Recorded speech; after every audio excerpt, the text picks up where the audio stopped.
Assalamualaikum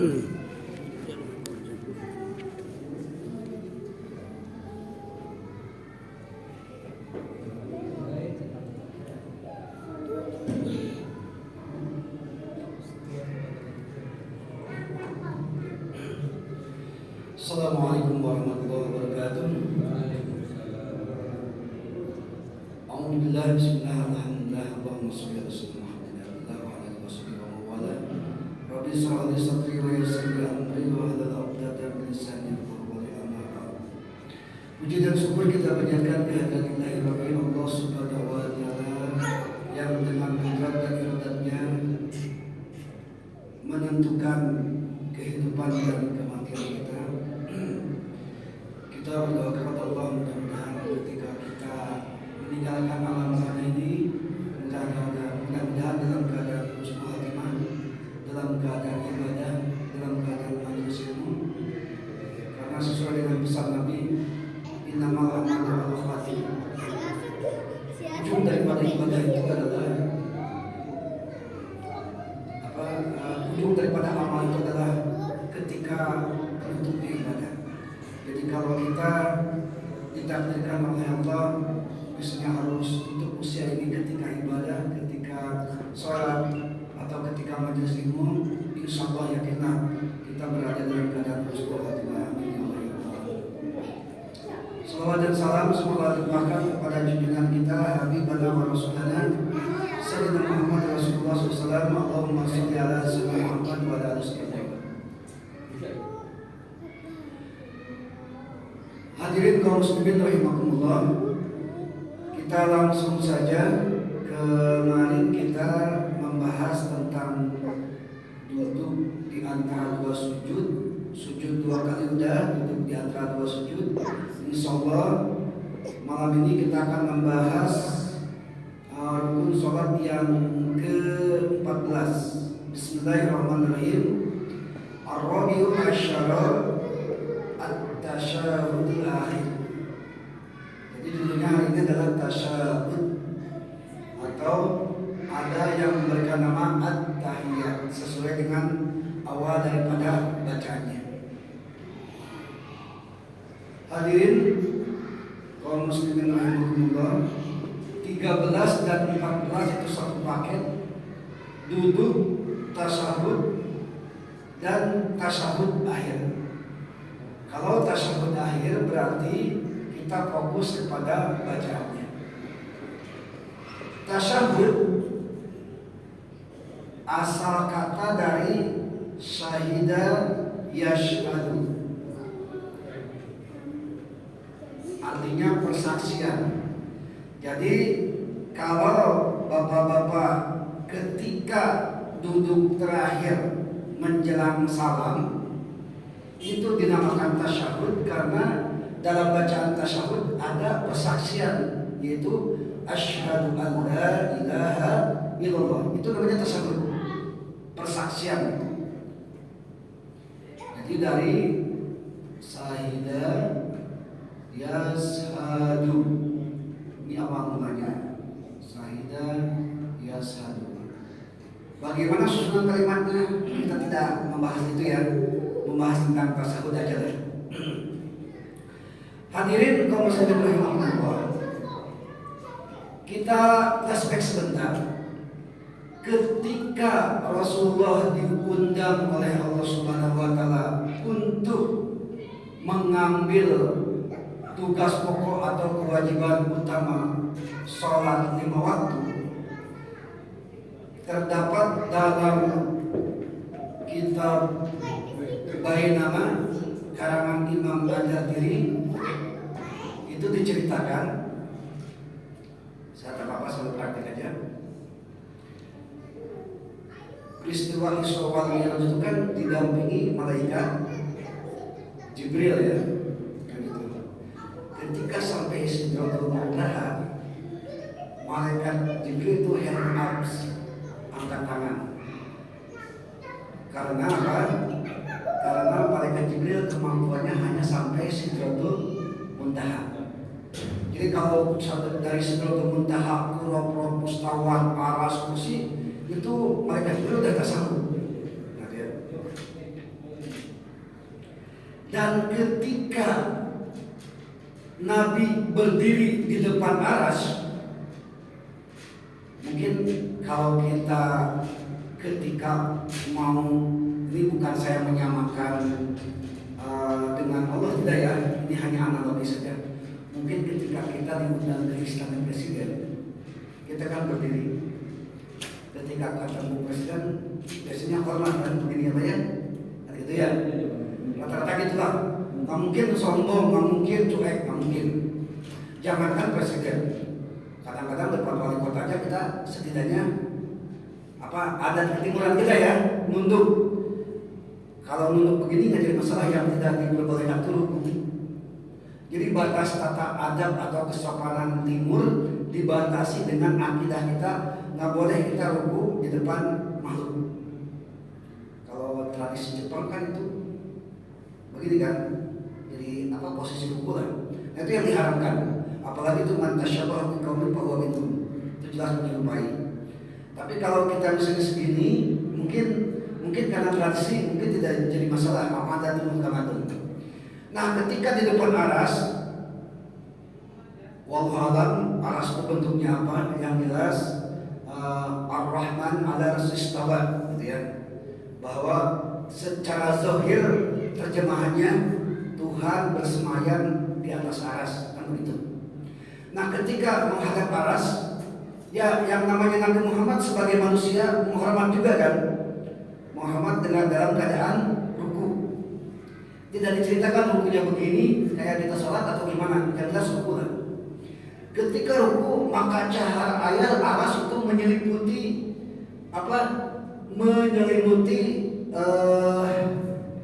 badan Nabi. Nabi ketika ruku beliau membacakan Subhana Rabbiyal Azim. Jadi Maha Suci Allah yang Maha Agung. Aras aja ciptaannya udah demikian dahsyat, apalagi Allah yang menciptakannya. Maka terlontarlah dari mulut Nabi Subhana Rabbiyal Azim. Setelah menghormat, beliau berdiri karena penasaran apa cahaya yang meliputi itu. Ternyata cahaya yang meliputi Nabi itu adalah pancaran dari aras. Maka Nabi berucap, Rabbana lakal hamd.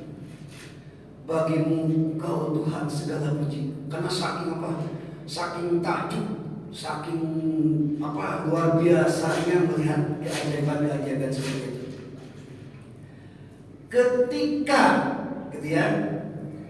Ketika Nabi bertemu dengan Allah, kalau Nabi Musa hanya sekedar kalamullah, berbicara dengan Allah dan mendengar dengan Allah. Tapi kalau Nabi Muhammad selain mendengar juga dapat melihat. Nah, itu ya. Wallahu alam, ini urusannya gaib, saya hanya menceritakan saja. Maka setelah melihat zat Allah Subhanahu wa taala, otomatis Nabi langsung sujud, gitu kan? Nah, gitu. Sujudnya sampai 2 kali. Sudah sujud, berdiri lagi.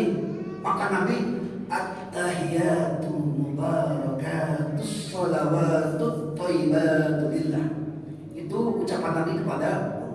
Apa jawaban Allah? Assalamu alayka ayyuhan nabiyyu wa rahmatullahi wa barakatuh. Apa jawaban Nabi? Assalamu alayna wa ala ibadillahi sholihin. Itulah sejarah gerakan dan bacaan sholat menurut kitab Bainama karangan Imam Ad-Dabiri. Nah, itu kronologinya ya Pak ya, kronologi daripada gerakan dan bacaan sholat. Bukan ilmu cocologi, bukan. Memang yang diceritakan dalam kitab itu yang khusus menceritakan tentang Isra wal Mi'raj memang seperti itu. Hadirin kaum muslimin rahimakumullah. Selanjutnya dalam kitab Sulam halaman 32 ini kita satu paketkan saja rukun sholat nomor 14 dan nomor 15, yaitu duduk, at-tahiyat akhir dan tasyahud akhir. tasawuf akhir lebih fokus ke rukun kauliyah bacaan. Kalau duduk itu lebih kepada rukun af'aliyah, pekerjaan, itu yang membedakan. Yang selanjutnya, bagaimanakah posisi duduk tasawuf? Posisi duduk tasawuf itu ada 3. Ini kita cerita termasuk tasawuf awal juga ya. Posisi tasawuf itu ada 3. Yang pertama, kalau at-tahiyat awal itu disunahkan duduk iftiros. Iftiros itu kemarin kita udah sampaikan, yaitu kaki kanan ditegakkan, kaki kiri menjadi rosa yarisu, mengganjal atau menopang pantat. Itu iftiros sebenarnya. Kalau pantatnya sudah tidak ditopang ke lantai itu namanya tawarruk. Itu yang membedakan. Jadi ketika tasyahud awal itu posisi duduk iftiros. Ketika at-tahiyat akhir tapi mau sujud sahwi, itu ya. Ketika at-tahiyat akhir tapi rencana mau sujud sahwi, apa itu sujud sahwi? Sujud sahwi adalah sujud pengganti sunat abad ketika kita lupa tidak mengerjakannya. Karena dalam sholat itu ada rukun, ada sunat abad, ada sunat hayat. Menurut mazhab Imam Asy-Syafi'i. Kalau mazhab Hambali itu ada rukun, ada wajib, ada sunat. Itu yang membedakan. Jadi nomor 2, duduk at-tahiyat akhir pun itu iftiros seperti tahiyat awal. Ketika ada rencana sujud sahwi, gitu ya. Sujud sahwi itu misalnya lupa qunut, lupa tasyahud awal, lupa tidak baca sholawat ke keluarga Nabi. Kan dalam at-tahiyat akhir Allahumma sholli ala Muhammad wa ala ali, kan wa ala ali, tak lupa itu sunat abad. Dan kalau rencana ada sujud sahwi, maka itu duduknya iftiros. Yang ketiga, apabila at-tahiyat akhir itu niatnya sampai salam, maka dianjurkan sunat abad itu duduknya tawarruk.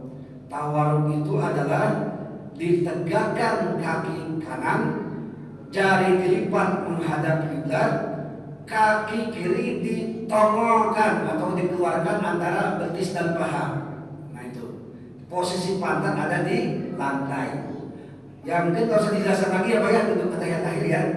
Itu tawarruk namanya. Nah itu cara duduknya. Yang selanjutnya ada yang dijelaskan oleh Rasulullah SAW. Wa iza jalasa fi raq'atil akhir kudima rizluhul yusra wa nasabal ukhra wa qada ala maq'adati. Jadi ketika mau at-tahiyat akhir, pertama tegakkan kaki kanan begini, masukkan kaki kiri, ini posisi di lantai. Nah begitu. Itu menurut teks daripada hadis Rasulullah Shallallahu Alaihi Wasallam. Ini dan begini ya Pak ya. Dan bacaan tasyahud itu sampai ada beberapa macam. Ada at-tahiyatu lillah wassalatu wassalamu, maka itu. Tapi karena kita berkomitmen fikih ala mazhab Imam Asy-Syafi'i, dalam kitab Fathul Mu'in halaman 118 dari Imam Asy-Syafi'i dan At-Tirmizi itu saya bacakan. fayaqulu at-tahiyyatul mubarakatus shalawatut thayyibatul lillah. Assalamu alayka ayyuhan nabiyyu wa rahmatullahi wa barakatuh. Assalamu alayna wa ala ibadillahi sholihin. Sampai situ Pak. Itu bacaan tasyahud awal atau tasyahud akhir. Berhubung kita lagi berbicara rukun, berarti kita lagi berbicara tasyahud akhir. Nah, gitu. Nanti insya Allah kita coba tuliskan teksnya. Nah, ini adalah hadis lengkap dari riwayat Imam Asy-Syafi'i dan Az-Tirmidzi yang termaktub dalam kitab Fathul Mu'in juz 1 halaman 118. Jadi kita udah tahu singkat lagi, walaupun ada beberapa macam versi, ya karena kita udah komitmen ala mazhab Imam Syafi'i, ya udah itu aja lah pokoknya. Selanjutnya, bagaimana dengan isyarat telunjuk di tahiyat awal dan akhir ada itu kan? Ada apa Pak? Isyarat telunjuk ya. Maka di sini isyarat telunjuk itu terdapat dalam hadis Abu Dawud dan Baihaqi yang diriwayatkan oleh Ibnu Zubair. Inna Nabiyya sallallahu alaihi wasallam kana yasiru bi asabihi idza da'a la yuharrikuha. Nabi itu diisyaratkan ketika tasyahud akhir atau tasyahud awal itu dengan jari telunjuk. Selanjutnya kalimatnya la yuharrikuha, dan Nabi tidak menggerak-gerakkan. Nah, gitu ya Pak ya. Selama ini kan kita ada dua kan, ada yang menggerakkan, ada yang tidak. Kalau dalam hadis ini yang diriwayatkan yang diterima dari Ibnu Zubair, diriwayatkan oleh Abu Dawud dan Baihaqi, itu la yuharrikuha, tidak menggerak-gerakkan. Jadi ada dua ya, yang pertama isyarat dengan jari telunjuk, yang kedua tidak menggerak-gerakkan. Bagaimana kalau ada yang menggerakkan? Ya udah, tak usah dipermasalahkan gitu ya. Karena cara memahami yuharrikuha itu ada yang memahami menggerakkan dan menggerak-gerakkan, beda kan? Warna dengan warna-warni beda. Kalau warna bisa aja satu warna kan, tapi warna-warni bisa saja berbagai macam warna. Cuma kalau kita lihat yukabbiru ila takbiratul ihram Allahu akbar, yukabbiru itu artinya takbir Allahu akbar. Berarti kan berulang-ulang kan, Allahu akbar, Allahu akbar, kan gitu kan. Yukabbiru itu ya takbir sekali aja kan. Jadi nggak usah berulang-ulang. Nah, gitu. Jadi ketika kita begini, itu dalilnya sudah ada dan Nabi tidak menggerakkannya, tidak menggerak-gerakkan. Yang selanjutnya dalam kitab I'anatul Thalibin juz 1 halaman 174,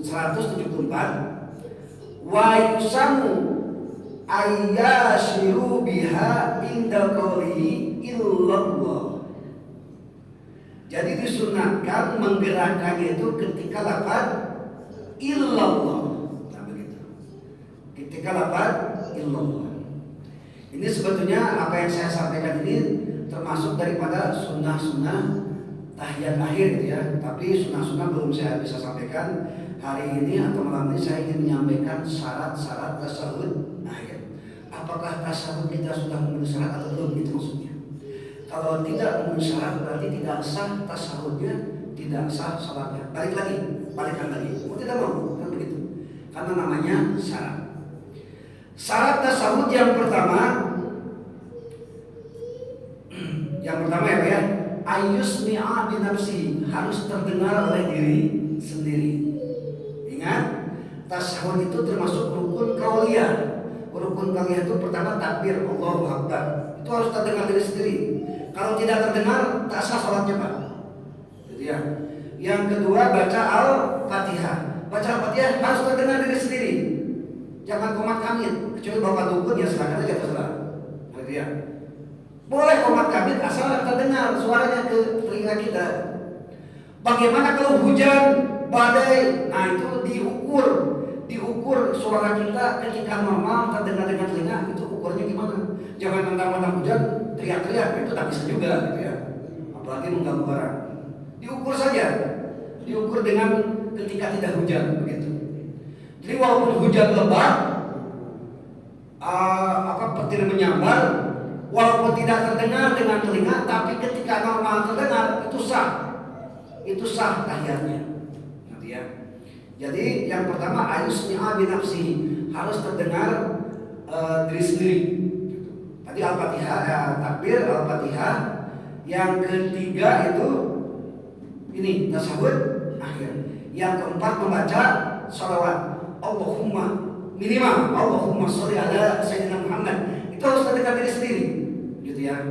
Yang kelima adalah salam, minimal assalamualaikum. Itu pun ketika assalamualaikum jangan bisik-bisik. Nggak bisa, harus terdengar juga karena itu rukun qauliyah. Kalau imam jelas terdengar semua, tapi makmum kadang-kadang diam aja. Kadang cuma nengok kanan itu sunnah. Yang wajibnya itu mengucapkan assalamualaikum. Tak nengok pun tak apa-apa, sunnah itu. Misalnya gini, assalamualaikum. Nah, itu dah pas aja. Walaupun lebih utama kita nengok ke kanan, kan gitu. Gitu ya, Pak ya. Itu yang pertama syaratnya. Kalau kita at-tahiyat terdengar diri sendiri dari mulai at-tahiyatu mubarakatuh sampai Allahumma sholli ala sayyidina Muhammad, sah salat kita. Yang pertama. Yang kedua, posisi at-tahiyat harus sambil duduk. Duduknya duduk tawarruk. Untuk duduk, sebagian besar ulama jumhur itu hukumnya sunnah al-had, ya. Jadi boleh tawarruk, boleh iftiras. Cuma dalam mazhab kita keutamaannya adalah tawarruk, khusus untuk at-tahiyat akhir. Jadi harus sambil duduk. Jangan sampai, ingat definisi duduk. Kalau iftiras, pantat digendong telapak kaki kiri. Kalau tawarruk, pantat digendong sama lantai. Kalau tidak tergendong, berarti itu bukan duduk. Contoh, kita lagi at-tahiyat, kita lagi baca at-tahiyatul mubarakatuh sholawatu, kita begini, nggak tahu maksudnya. Nah itu dah sah, karena posisi udah tak duduk lagi.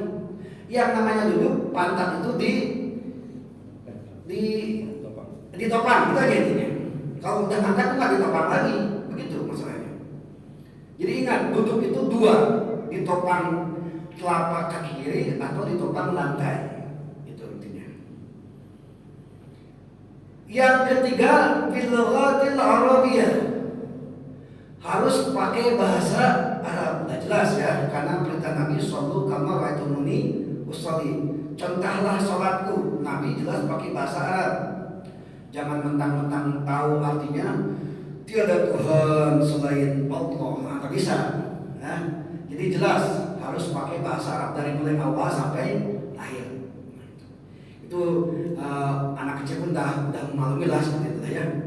Tapi tetap saya harus sampaikan itu syaratnya.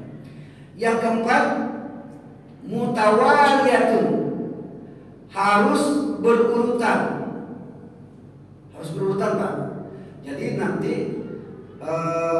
ketika nanti kita tulis bacaan tasyahud akhir itu berurutan kan, at-tahiyatul mubarakatus sholawatu, dan selanjutnya itu merangkai, menyusun, beraturan bacaannya itu wajib.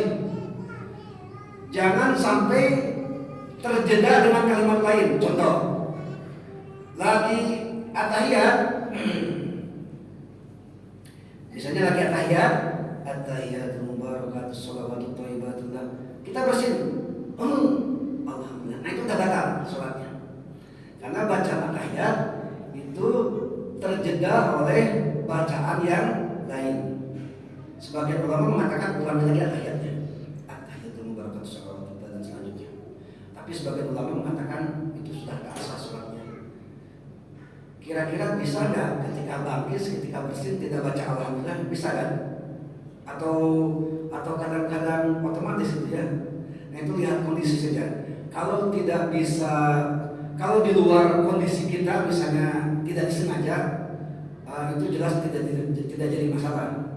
Yang jadi masalah adalah ketika bersin kita sok-sokan membaca alhamdulillah. Lagi sholat tidak boleh terjeda dengan kalimat-kalimat yang lain.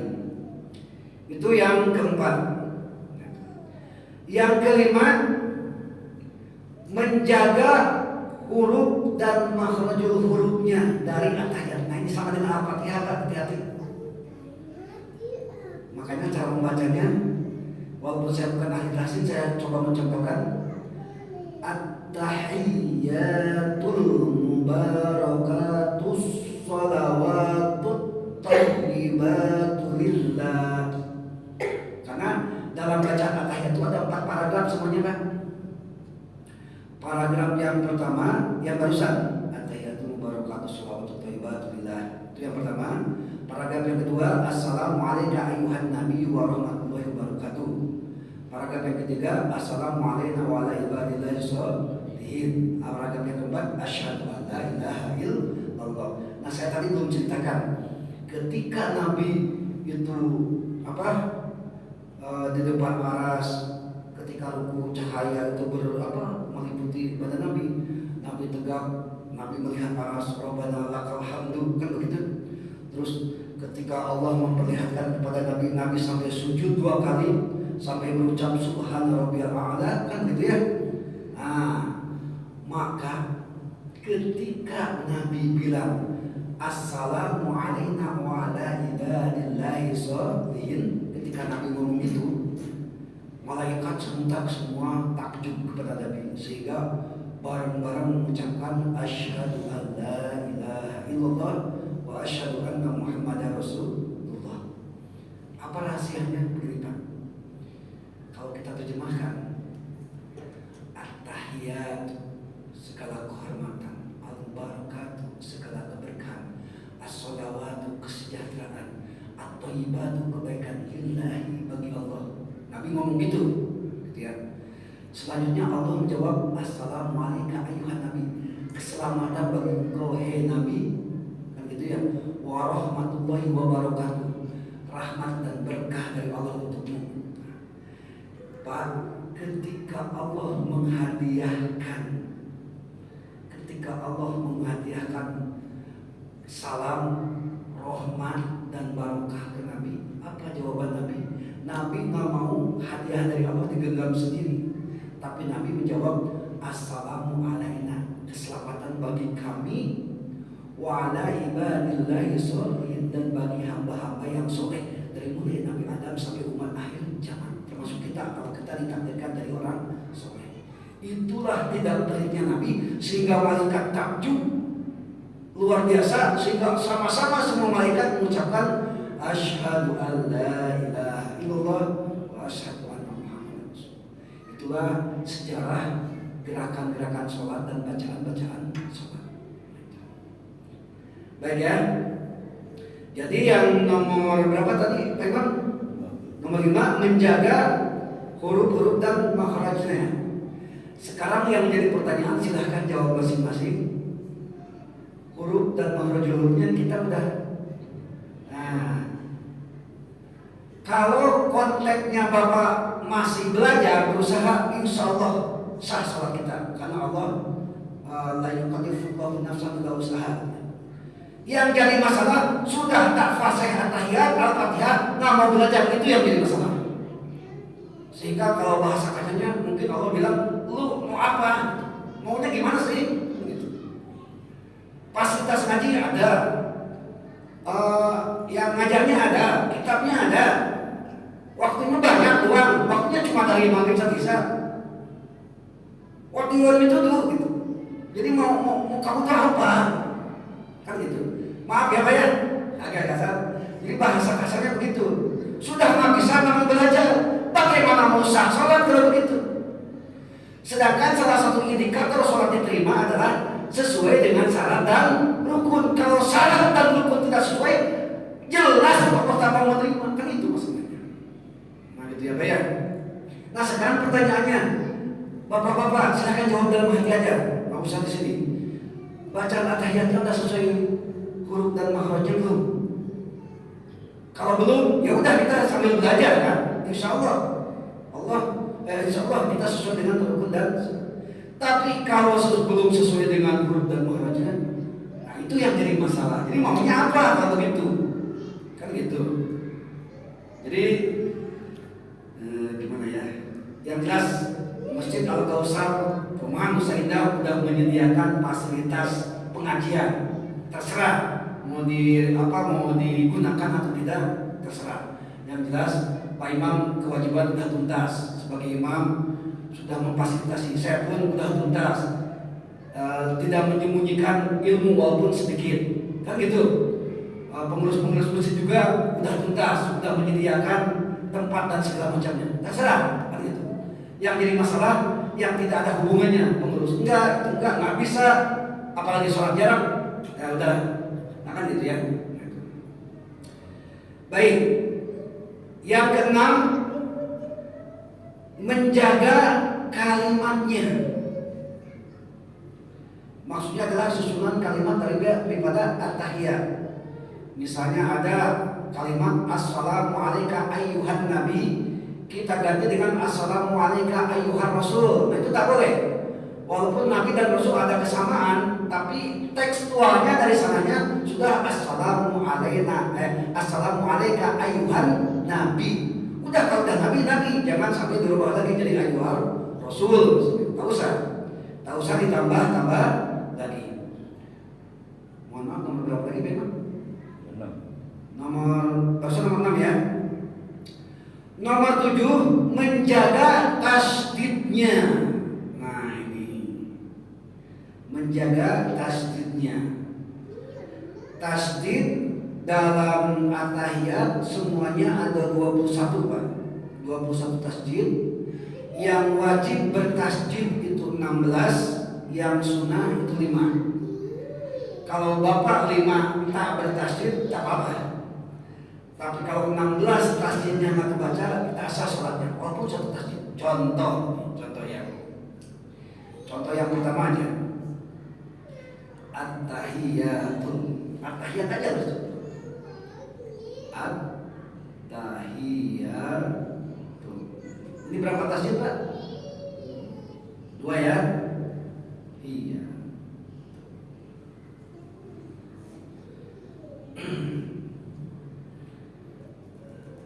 Kita membaca gini enggak? Ketika pas udah at-tahiyat. Ada yang baca at-tahiyat. Ada yang menganggap pakai tasdidnya ada. Kadang-kadang. Silakan aja cek masing-masing. Gitu ya. Nah, sedangkan syarat daripada bacaan tasyahud akhir adalah menjaga tasdid. Wajib itu yang 16 tasdid. Totalnya 21, yang wajibnya itu 16, yang sunnahnya itu 5. Dari mulai at-tahiyatu sampai innaka hamidun majid ya. Gitu. Nah, atau contoh yang lain ketika tasyahud, ketika syahadat. Asyhadu an la ilaha illallah. Ilaha illallah. Mana ya? Bismillah. Nah ini Pak. Ini diperinci lagi dalam kitab Fathul Mu'in halaman 119. Hati-hati jangan sampai anla, tapi ini idgham bila guna. Idgham itu kan ada 2, ada idgham bi guna, ada idgham bila guna. Idgham bi guna hurufnya ada 4, ya, mim, waw, nun. Idgham bila guna hurufnya ada 2, lam dan ro. Nah, ketika nun mati memasuki lam, itu fungsinya 2. Pertama, nunnya tidak dibaca. Yang kedua, dimasukkan jadi huruf lam, dan lamnya harus bertasdid. Percis harus kayak gini. Allah, lanya juga ini mad zaiz munfasil. Karena apa? Karena mad tabi'id menghadapi alif atau hamzah dalam 2 kalimat. Nah, berarti kita harus belajar tajwid juga ya. Mau tidak mau kalau begini. Tapi di situ tajwid udah ya, udah tamat.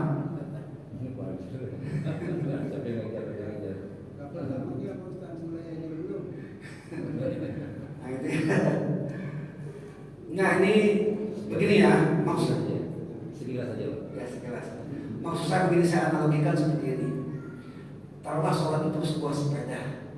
Jangan sampai kita hanya melihat sepeda itu terdiri dari setang, ban, rangka, rantai. Dah aja sudah jangan. Tapi ketika kita lihat ban, coba lihat bannya itu lingkarannya berapa inci, kan gitu. Terus tekanan anginnya berapa PSI. Harusnya gitu. Karena kalau sembarangan pakai ban bisa aja jadi celaka, tergelincir dan sebagainya. Gitu maksudnya. Jadi kita sengaja gini supaya kita nggak tergelincir gitu aja maksudnya. Ya. Dan itu termasuk saya, Pak Imam, mohon maaf, bukan sunnah, salah. Jadi bacaan tahiyat kita mau tidak mau memang harus sesuai huruf dan makhrajnya, harus sesuai tasdidnya gitu. Itu salah. Yang selanjutnya adalah tertib. Tertib di sini adalah dari mulai at-tahiyat sampai sampai sholawat Allahumma sholli ala Sayyidina Muhammad itu berurutan ya. Tidak sampai at-tahiyatul mubarakatus sholawatut thayyibatulillah asyhadu an la ilaha illallah assalamualaikum warahmatullahi wabarakatuh. Enggak boleh begitu, enggak boleh acak-acakan. Itu adalah syarat daripada tasyahud akhir. Berapa menit lagi Pak kalau boleh tahu? Saya mau lanjut ke sunat. 4 menit. Kita lanjut ke sunat ya. Saya ingin selesai tasyahud akhir sampai salam. Kenapa salam musab? Musab wajah, terus kadang ketika salam ada yang terbuka, ada yang tidak, terus posisi gini apakah begini angka 53 atau apa, itu ada dalam sunnah tasyahud. Kita coba kebut ya, atau sebelum sunnah tasyahud ada yang ditanyakan kan? Silakan.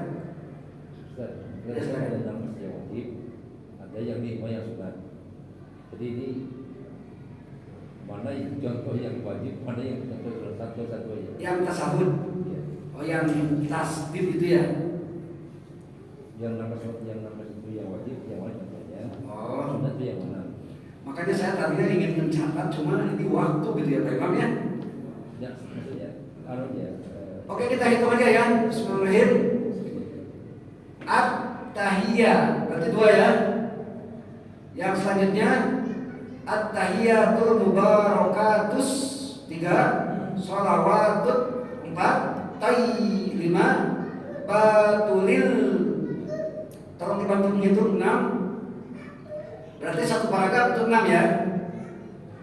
Paragraf yang kedua assalamu 7, assalamu alaika ayyuha berarti 8. Pak minta tolong itu saya takut lupa ya. 8 ayyuhan 9, nabi 10, warahmatul 11, wabarakatuh. Assalam berapa? 12. Mu'alaina wa ala ibadil his berapa? 14. Sholihin. Asyhadu Allah ini berapa Pak? Illallah 17 ya. Wa asyhadu anna, wah ini lebih dari 16 nih Pak Imam. Jadi begini, yang wajib itu ada yang namanya at-tahiyat yang simpel, gitu ya. At-tahiyat yang simpel dalam pengertian kalau kita tergesa-gesa itu bisa dipakai gitu ya. Walaupun dalam keadaan dalam keadaan sholat kita jarang yang tergesa-gesa. Tapi kalau setelah saya hitung ternyata barusan sampai berapa Pak? 17. Tadi 16 tambah 5 ya. Coba 17 itu sampai mana tadi ya? Ya soalnya kalau sampai Muhammad Rasulullah, baru kita jumlahkan udah 21 belum gitu. Nah gitu maksudnya. Kita coba lagi. Ya sunat, kalau sunat. Ya. Yang sunat wa'ala. Jadi yang wajib itu sampai syahadat ya. Yang selanjutnya sholawat, udah sholawat baru Allah SWT kama sholaita ala Ibrahim itu hukumnya sunat. Sampai innaka hamidun majid, nah itu sunat namanya. Tapi kalau dari at-tahiyat sampai sholawat Allahumma sholli ala sayyidina Muhammad itu hukumnya wajib. Gitu. Nah jadi kalau tadinya ada waktu kita akan membahas tentang pertama supaya tunjuk tidak liar itu nanti ada hadisnya bahwa tunjuk itu di bawahnya harus ada jempol, jadi nggak begini-begini. Tapi kalau dari sini ini jadi liar kemana-mana. Yang kedua itu menurut hadis Nabi itu harus membentuk angka 53 fi rukbatayhi al-yumna wa qa'ada salasi wa khamsina. 53 itu begini Pak, ini 5 ya, ini 3, 1, 2, 3 gitu. Bentuknya seperti beginilah. Nah, begini. Ini angka 3, ini angka 5. Gimana cara mengaplikasikannya? Insyaallah minggu depan kita coba ya. Karena tadinya saya niatnya ingin membereskan rukun sholat, dan itu kita kembali lagi ke tafsir. Jadi mudah-mudahan minggu depan kita terakhir membahas rukun sholat. Cukup ya Pak? Memang cukup? Jadi minggu depan tinggal sunatnya rukun, sunatnya tasyahud ya.